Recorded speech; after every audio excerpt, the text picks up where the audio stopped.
Melanie Black here with the forecast. That is the positive note about today. So yes, a lot of clouds, looks a little dreary out there, and we get the rain later, but mild temperatures, 40s now, and we had close to 60 by this afternoon. But we do have a flood watch that goes up tonight into tomorrow. We look at our current temperatures ranging in the 40s. Doesn't feel too bad out there. 48 in Boston, 46 in Worcester, 49 in Norwood. There's a breeze out of the west to southwest that's going to help to fuel in that more mild feel throughout the day. Look where these high temperatures are headed, into a range of the 50s, close to 60 degrees, staying slightly below that across Cape Cod and the islands. We look at our radar and satellite. You see all this moisture down across the mid-Atlantic through the Ohio River Valley. This is eventually what's going to reach us later on today. So I think late afternoon and into the evening is when this rain is going to arrive heaviest tonight. We'll talk more about that ahead.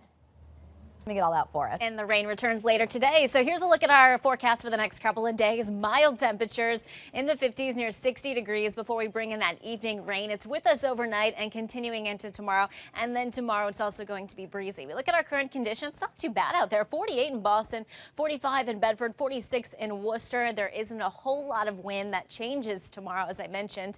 And if you are across Cape Cod and the islands, you're seeing abundant cloud cover. We have low visibility in and around Provincetown and Nantucket, under a half of a mile. That's because of the leftover moisture from yesterday, and we have more moisture headed our way. Front off to our west, low down across the mid-Atlantic. All of this moisture is prompting a flood watch starting tonight and into tomorrow. So we're expecting anywhere from 2 to 3 inches of rain widespread, some isolated 4 inches of rain. This could lead to some poor drainage flooding along the streets as well, and the potential for some basement flooding. You want to check your sump pumps today. Also check your storm drains. We look at our future forecast. Most of the day it is dry. We're just seeing abundant cloud cover. We're enjoying those mild temperatures if you can get outside.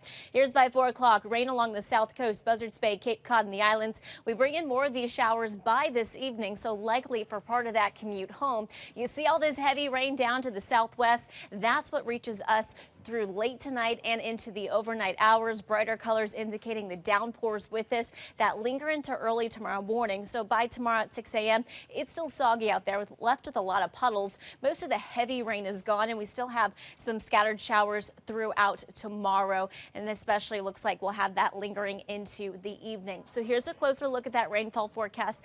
Again, I mentioned anywhere from 2 to 3 inches, pretty much widespread. Some higher amounts especially expected down across Rhode Island, and the most of this is going to accumulate overnight, and tomorrow maybe still a 1/4 of an inch that will accumulate when all is said and done. So that's what's ahead with our rain. Let's talk those temperatures. 50s near 60 degrees today. Now I do think for Cape Cod and the islands we're going to stay in a range of the upper 40s, so temperatures not going to budge all that much. Low to mid 50s along the coast. Tonight, abundant cloud cover. The rain will have fog. Temperatures hold in the 40s. And tomorrow, really not going to budge all that much with our temperatures. That's because behind all this, we'll have a northeast wind that's going to pick up. It's going to be a raw day with that breeze. We keep the showers around tomorrow. By Friday, it's a dry day. We'll even see some sunshine, but watch what happens for part of the weekend. Most of Saturday is dry. Then we bring back the rain into Saturday night and into Sunday. So a few days of unsettled weather ahead. Don't forget that we spring forward Sunday, and our sunset will be much later, so that'll be nice. By the look of it, temperatures are really mild today, and then look what happens the rest of the week. 40s for highs.